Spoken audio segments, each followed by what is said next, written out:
আসসালামু আলাইকুম। IELTS speaking টেস্টের সময় মধ্যবিত্ত বা গরিব শিক্ষার্থীরা কিছু কমন মিস্টেক করে থাকেন।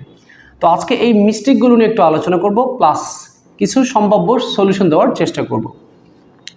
প্রথম যে মিস্টেকটা শিক্ষার্থীরা করে থাকেন সেটা হচ্ছে কি, অনেক শিক্ষার্থী আছে যারা প্রশ্নের উত্তর মুখস্থ করেন। এখন প্রাথমিক পর্যায়ে শিক্ষার্থীরা মুখস্থ করতে পারে উত্তর, এটা কিন্তু আসলে ভুলের কিছু না বা এটা অস্বাভাবিক কিছু না। কিন্তু একজন এক্সামিনার যখন আপনাকে মার্কস দিবেন, আমি ব্যক্তিগতভাবে যারা দুর্বল তাদেরকে বলি আপনি শুরুতেই মুখস্থ করেন। আমরা কিন্তু আমাদের বইতে কিছু মুখস্থ প্যাটার্ন দিয়ে দিয়েছি। এখন আপনি মুখস্থ করেছেন ভালো কথা, কিন্তু এক্সামিনার যখন জানতে পারবে যে আপনি উত্তরটা মুখস্থ দিচ্ছেন, আপনাকে কিন্তু মার্কস দিবে না। মুখস্থ আনসারের ক্ষেত্রে মার্কস খুবই খারাপ দেওয়া হয়, অনেক রেকর্ড আছে, 3ও দিতে পারে। আমার নিজের স্টুডেন্টও আছেন যারা 3 পেয়েছেন। এখন এটা নিয়ে কথা বলছি না। এখন মিস্টেকটা কিভাবে করেন দেখেন, আপনি যে উত্তর মুখস্থ করেছেন এটা কিন্তু শুধু আপনি জানেন, এক্সামিনার জানেন না যে আপনি মুখস্থ করেছেন। এখন কিছু শিক্ষার্থী আছেন তারা এক্সামিনারকে ডেকে ডেকে বলে, স্যার আমি উত্তর মুখস্থ করেছি। কিভাবে? এই দেখেন, সে মুখস্থ একটা আনসার দিচ্ছে, একটা কিওয়ার্ড কমন পড়েছে, সে আনসার দিচ্ছে দেওয়ার পর মাঝখানে গিয়ে থেমে গেছে। কেন থামলো? ওই পরবর্তী লাইনটা তার মাথায় আসছে না, এই জন্য সে থেমে গেছে। তো আমার কথা হচ্ছে, আপনি থামলেন কেন? আপনি একটা লাইন ভুলে গেছেন, এই লাইনটাকে বাদ দেন, পরবর্তী যে লাইন মনে আছে সেই লাইনটা বলেন। কারণ এক্সামিনার তো জানে না যে আপনি কোনো বই থেকে মুখস্থ করেছেন, এটা তো এক্সামিনার জানে না। আর আপনি যে বক্তব্যগুলো দিচ্ছেন এটা তো কোনো কবিতার লাইন না, বা এটা কোরআন শরীফের কোনো সূরা না যে আপনাকে এটা সিরিয়ালি বলতে হবে, এক লাইনের পরে আরেক লাইন, মানে সিরিয়ালি আপনাকে বলতে হবে, এরকম তো না। আপনি লাইন ভুলে গেছেন, এটা আপনি জানেন যে আপনি মুখস্থ করেছেন, বা আপনি ভুলে গেছেন সেটা আপনি জানেন, কিন্তু এক্সামিনারকে আপনি কেন মাইক অ্যানাউন্স করে কেন ডেকে ডেকে বললেন, স্যার আমি তো মুখস্থ করেছিলাম ভুলে গেছি। তো এই মিস্টেকটা করা যাবে না। এইটার কারণে অনেক শিক্ষার্থীর ভালো মার্কস পাওয়ার সম্ভাবনা থাকলেও সম্ভাবনাটা নষ্ট হয়ে যায়। আপনি যদি যে লাইনটা ভুলে গেছেন সেটাকে বাদ দিয়ে যদি স্পিকিং চালিয়ে যান, তাহলে 5.5, 6, আমি তো বলতেছি যে আমার কথাগুলো হচ্ছে গিয়ে মধ্যবিত্ত বা গরিব স্টুডেন্টের জন্য, যাদের মেধা একটু মাঝারি লেভেল বা একটু কম লেভেলের। সো একটা মনে রাখবেন, আপনি মুখস্থ করেছেন ভালো কথা, চেষ্টা করবেন ন্যাচারালি উপস্থাপন করার।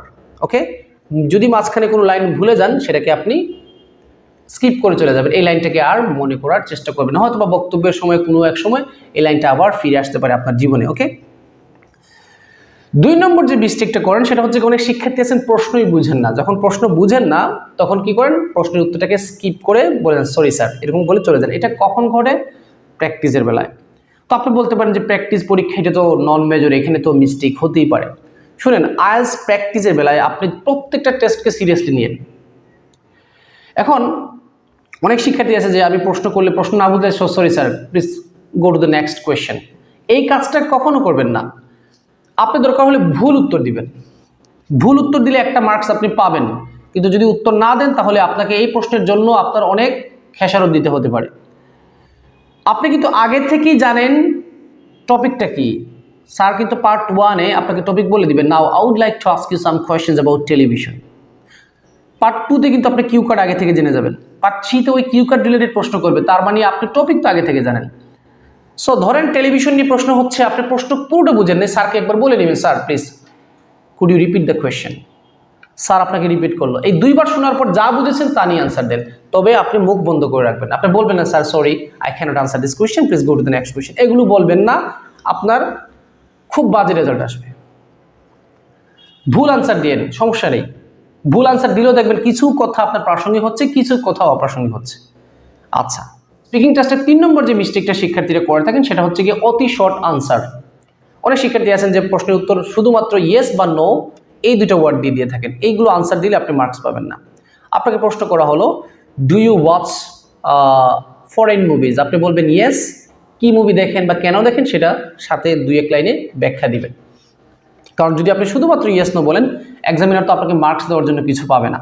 স্পিকিং টেস্টের সময় 4 নম্বর যে মিস্টেকটা শিক্ষার্থীরা করেন সেটা হচ্ছে গিয়ে যে বক্তব্যের সময় অনেকে আছেন স্পিকিংয়ে একটু ভুল করে ফেলেন। এখন এই ভুলটা একটু পরে সে বুঝতে পেরেছে, মানে কথাটা বলার একটু পরে সে বুঝতে পেরেছে যে এই বাক্যের কিছু অংশ ভুল, পরবর্তীতে সেটাকে সে সংশোধন করার চেষ্টা করে। এই কাজগুলো করবেন না। কেন?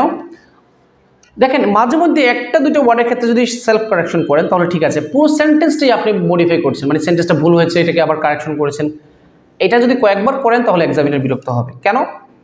আপনি যে মিস্টেক করেছেন, মিস্টেকটা কিন্তু অলরেডি নোট হয়ে গেছে যে আপনি মিস্টেক করেছেন, তাই এটার জন্য একটা মার্কস কম হবে। আবার যে রিপিট করতে গিয়ে যে সময় নষ্ট করছেন সেটার কারণে কিন্তু আবার মার্কস কাটা হবে। সুতরাং আপনি ভুল করেছেন, ভালো, ভুল হয়ে গেছে শেষ। এটাকে আপনি এমনভাবে স্কিপ করে যাবেন, মনে হবে যে এরকম কোনো ভুল হয়নি। আপনি ভুল করেছেন ভালো কথা, কিন্তু আপনার মাইন্ডে এটা আনবেন না যে আমি তো ভুল করে ফেলেছি, কারণ এটা যদি মাইন্ডে আনেন তাহলে কিন্তু বাকি স্পিকিংগুলো আপনার খারাপ হবে। সো নিজেকে সবসময় কনফিডেন্ট রাখতে হবে। আমার এরকম কিছু স্টুডেন্ট ছিল যে যাদের গ্রামার ভুল, যাদের প্রনাউন্সিয়েশন মিস্টেক আছে, যাদের অ্যাডভান্স ভোকাবুলারি খুব বেশি ছিল না, তারপরেও তারা 6.5 পেয়েছে। কেন? তাদের ভিতরে তথ্য ছিল এবং তারা যে ভুল করতো অডিয়েন্সকে বুঝতে দিত না। মানে অনেকে আছে না যে চোখের ইশারে বুঝিয়ে ফেলে, ওই যে আপনার ভিতরে একটা ভয় কাজ করতেছে, এই ভয়গুলোকে প্রকাশ করবেন না, আপনি আপনার কন্টিনিউ করে যাবেন। ঠিক আছে, এই জিনিসটা মাথায় রাখবেন। আইএলটিএস স্পিকিং টেস্টে 5 নম্বর যে ভুলটা করে থাকেন সেটা হচ্ছে গিয়ে কিউ কার্ড আপনাকে দেওয়ার পর যে 1 মিনিট টাইম দেওয়া হয়, সেই 1 মিনিটটা অনেকে মিসইউজ করেন। অনেকে দেখেছি 1 মিনিট টাইম দেওয়ার সময় তারা বুঝতে পারে না কি লিখবে, যে এই 1 মিনিটে আমি এই সাদা পেজে আমি কি লিখব। কেউ আছে গল্প লিখেন, কেউ কিছু লেখেন না, কেউ যা ভালো লাগে তা লেখেন। শুনুন, এই 1 মিনিটটা কিন্তু আপনার জন্য খুবই গুরুত্বপূর্ণ। যে টপিকটা পরীক্ষায় আসছে কিউ কার্ডের, যদি টপিকটা কমন হয়, মানে আপনি আগে থেকে জানার টপিক চলে আসে পরীক্ষায়, আগে থেকে জানার টপিক যদি চলে আসে, সেক্ষেত্রে এই যে নোটটা পেয়েছেন, এই নোটের মধ্যে আপনি কিছু অ্যাডভান্স সিনোনিম প্লাস কিছু ফ্রেজ লিখে রাখবেন। আর ওই কিউ কার্ড রিলেটেড যদি এমন কোনো ইউনিক তথ্য আপনার মাথায় আসে যেটা আগে ছিল না, ভুলে যেতে পারেন, সেটা লিখে রাখেন। আর যদি নতুন কোনো টপিক আসে যেটা আগে থেকে আপনি জানেন না, এখন মোটামুটি পারেন কিন্তু খুব বেশি গুছানো নাই, আপনি এই টপিকটাকে ভেঙে চুরে কয়েকটা প্রশ্ন করেন। অলরেডি কিন্তু আপনার কিউ কার্ডে কিছু প্রশ্ন আছে, এই প্রশ্নের উত্তরগুলো শর্টকাট লেখেন। যেমন উদাহরণ দিচ্ছি, পরীক্ষায় আসলো ডেসক্রাইব এ ডেঞ্জারাস প্লেস। এখন ডেঞ্জারাস প্লেস তো আপনি আগে থেকে শিখেন নাই, কিন্তু প্লেস সম্পর্কে আইডিয়া আছে, যেটা আমার বইতে দেওয়া আছে, কিন্তু স্পিকিং বইতে। দুঃখিত, অনেকেই বই খুঁজছেন, আমাদের নতুন বইটা আরেকটু কয়েকদিন লেগে যেতে পারে, 10 থেকে 12 দিন। কাজ খুব দ্রুত গতিতে আমরা চেষ্টা করছি এগিয়ে নেওয়ার জন্য, অনেকেই রিকোয়েস্ট করেছেন বইয়ের জন্য। তো আপনি তো প্লেস পড়েছেন, ডেঞ্জারাস প্লেস পড়েন নাই। আমরা কক্সবাজার শিখিয়ে দিয়েছি, এখন কক্সবাজার তো ডেঞ্জারাস সেটা আপনি পড়েন নাই। এখন আপনি মনে মনে নিয়ত করেন, কক্সবাজার সি বিচ যদি ডেঞ্জারাস বলি তাহলে কি কি থাকতে পারে? ঢেউ থাকতে পারে, ওয়েভ, লার্জ ওয়েভ লিখে রাখেন। এই যে লার্জ ওয়েভ লিখে রাখেন, কিওয়ার্ড লিখবেন। আর কি লিখবেন? আর লিখবেন হাইজেকার, মাঝে মাঝে এখানে হাইজেকিং হয়।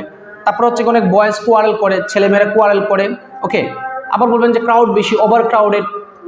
আচ্ছা, তারপরে বলতে পারেন যে সিকিউরিটি মাঝে মধ্যে দুর্বল, বানিয়ে বলবেন। ওই যে জিনিসগুলো বানিয়ে বলবেন যেটা আগে থেকে আপনার প্রিপারেশনে নাই, এই 1 মিনিটের ভিতরে এগুলো লিখবেন। সাথে কি লিখবেন? ফ্রেজ অ্যান্ড কি করবেন?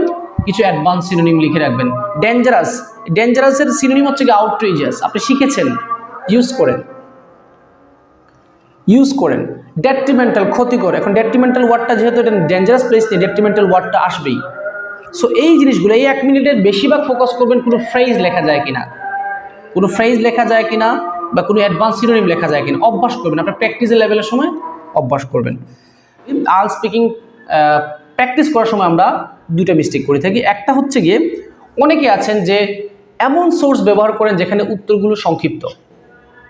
পার্ট 1 স্পিকিং, পার্ট 2, পার্ট 3-তে অনেক স্টুডেন্ট আছেন লেজি, যারা কি করেন যে এমন বই বা এমন কোনো সোর্স খোঁজেন যেখানে উত্তরগুলো সংক্ষিপ্ত দেওয়া। এই মিস্টেকটা করবেন না। আপনি শর্ট আনসার পড়বেন কেন? ধরেন আপনি একটা কিউ কার্ড শিখেছেন 200 ওয়ার্ডের।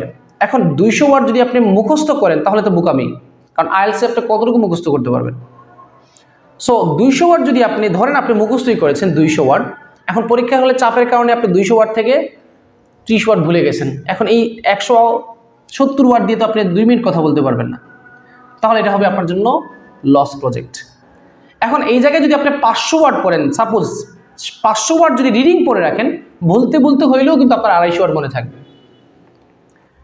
সো এটা মনে রাখবেন, যে সোর্সে যেখানে লম্বা উত্তর দেওয়া আছে সেটা পড়বেন, এটা গুরুত্বপূর্ণ। আমি কিন্তু সবসময় প্র্যাকটিস এভাবে করেছি যে সোর্সে উত্তর লম্বা, যে বই, যে ওয়েবসাইটে উত্তর লম্বা দেয় সেই ওয়েবসাইট বা সেই বইটা কিন্তু আমি রিডিং করেছি। কেন? একটা বিষয় আপনি যতটুকু বেশি জ্ঞান নেবেন, কমন জ্ঞান, টেলিভিশনের ফাংশন সম্পর্কে আপনার জানার দরকার নেই, টেলিভিশনের ব্যবহার, টেলিভিশনের খারাপ দিক, টেলিভিশন কি কি পরিবর্তন হলো, এটা সম্পর্কে আপনি বেসিক জ্ঞান নিতে গিয়ে দেখবেন বেশি লিখেছে যে জায়গায়, ওইখান থেকে আপনি রিডিং পড়বেন। আমি আবারও বলছি, মুখস্থ করবেন না। প্র্যাকটিসের বেলা আরেকটা মিস্টেক শিক্ষার্থীরা করেন, সেটা হচ্ছে গিয়ে কোর্স, আইএলটিএস স্পিকিং এর কোর্স করবেন না। আমি কখনো শিক্ষার্থীদেরকে আইএলটিএস স্পিকিং এর কোর্সে উৎসাহিত করি না, এক্ষেত্রে সময় এবং টাকা দুইটাই নষ্ট। এখন কেন বলছি সেটা বলি আপনাদেরকে। আইএলটিএস স্পিকিং এর টিচার আপনাকে যে জিনিসগুলো পড়াবেন, সেই জিনিসগুলো যদি কোনো বইয়ের মধ্যে থাকে, তাহলে তো আপনি বই থেকে তথ্যগুলো পেয়ে যাচ্ছেন। আমাদের বইতে যথেষ্ট পরিমাণ তথ্য দেওয়া আছে, স্পিকিং পার্ট 1, 2, তারপর হচ্ছে গিয়ে ভোকাবুলারি দেওয়া আছে, প্লাস এটা অ্যাডভার্টাইজিং করছি না, এটা জাস্ট আমার কর্তব্য হিসেবে বলছি, ইউটিউব চ্যানেলে কিন্তু স্পিকিংয়ের 125-এর উপরে ক্লাস দেওয়া আছে। তো আপনি কয়টা ক্লাস দেখবেন? ক্লাস তো প্রচুর দেখা সম্ভব না। হ্যাঁ, অবসর থাকলে দেখতে পারেন, তাহলে তো কোর্স করার এমনিতে দরকার নেই। এখন কোর্সে যদি আপনি শুধুমাত্র এই পার্ট 1, 2, 3 এর যে লেকচারগুলোই শুনেন, তাহলে তো এটা লস প্রজেক্ট। কেন লস প্রজেক্ট? আপনাদের এগুলো তো বই থেকে পাচ্ছেন। বই থেকে যেটা ফ্রিতে পাচ্ছেন, সেটা আপনি আবার টাকা দিয়ে কোর্স করে সময় নষ্ট করে কেন শিখবেন? হ্যাঁ, এরকম যদি কোনো কোর্স পান যে এক জায়গায় শুধুমাত্র টেস্ট নেওয়া হচ্ছে, প্রতিদিন টেস্ট নেওয়া হচ্ছে, তাহলে ওই কোর্সটা করতে পারেন, এক্ষেত্রে আপনার লাভ হবে। এখন আমি আপনাদের সলিউশনে আসি, যে আমি তো কোর্স যদি করতে না বলি, তাহলে সমাধানটা কি? আপনি যে বইটা ফলো করছেন, যে কোনো বই যদি মোটামুটি ভালো মানের হয়, মক্করের বইটা মোটামুটি ভালো আছে, সো আমাদেরটা যেহেতু হয়নি, এখন আমি আপনাদেরকে সাজেশন করতে পারবো না। পুরাতন বই আছে, যারা লাগলে নিতে পারেন, তবে 10-12 দিন পরে নতুনটা পাবেন। আপনি এক সপ্তাহে একটা টার্গেট দিবেন যে এই এক সপ্তাহে আমি এই পার্ট 1, এই পার্ট 2 আর পার্ট 3 এগুলো পড়বো। এই এক সপ্তাহে বা 5 দিনে যা শিখেছেন, আপনি যার কাছে পারেন টেস্ট দেন। হতে পারে আপনার ক্লাসমেট, হতে পারে আপনার ফ্রেন্ড, হতে পারে আপনার হোম টিচার, হতে পারে আপনার ভাই বোন, যে কোনো কার কাছে আপনি এই এক সপ্তাহের যা পড়েছেন সেটা টেস্ট দেন। এটা হচ্ছে কি বেস্ট সলিউশন, ইজি সলিউশন। কিভাবে? আপনি সোর্স থেকে পড়বেন এক সপ্তাহে, আর এই এক সপ্তাহে যা পড়েছেন সেটার উপরে 10 মিনিট থেকে 15 মিনিটের টেস্ট দেন। এর থেকে ভালো সলিউশন আমি যেটা অ্যাপ্লাই করে শিখেছি সেটাই আপনাদেরকে বলছি। এভাবে যদি করেন তাহলে আপনার উন্নতি বেশি হবে। কারণ কোর্সের সময় তো দেখা যাচ্ছে স্যার লেকচার দিচ্ছেন, তো আপনার লাভটা কি হচ্ছে? আপনার তো মুখ বন্ধ। আপনি যদি আমার লেকচার শুনেন, অনেকে আমাদের ইউটিউব চ্যানেলে ক্লাস দেখে ধন্যবাদ দেয়, এই ধন্যবাদ দিয়ে লাভ নেই তো। আমাকে আপনি তুষমত করে লাভ কি? আপনার লাভ হচ্ছে কি? আপনি যে কোনো সোর্স থেকে, এখন বলবেন স্যার একজন স্যার তো বুঝাই বলে, বই তো বুঝাই বলে না। বইতে কি বুঝেন না আপনি? ওয়ার্ড বুঝেন না? ওয়ার্ড ডিকশনারিতে সার্চ দেন। আইএলটিএস তো ছোটোখাটো পরীক্ষা না, অনেক বড় পরীক্ষা। সো মনে রাখবেন, আইএলটিএসে উন্নতি করতে হলে টার্গেট নিতে হবে, এই সপ্তাহে এতটুকু পড়বো, আবার এগুলোর উপরে টেস্ট দিব। যদি টেস্ট দেন তাহলে আপনার উন্নতি হবে, আর যদি টেস্ট দেন না, আপনি 100 বছরে কোনো উন্নতি করতে পারবেন না। সো এই যে পরামর্শগুলো দিলাম, জানি না কথার মধ্যে হয়তো বা কোনো ঘাটতি থাকতে পারে, চেষ্টা করবেন এগুলো একটু ফলো করার।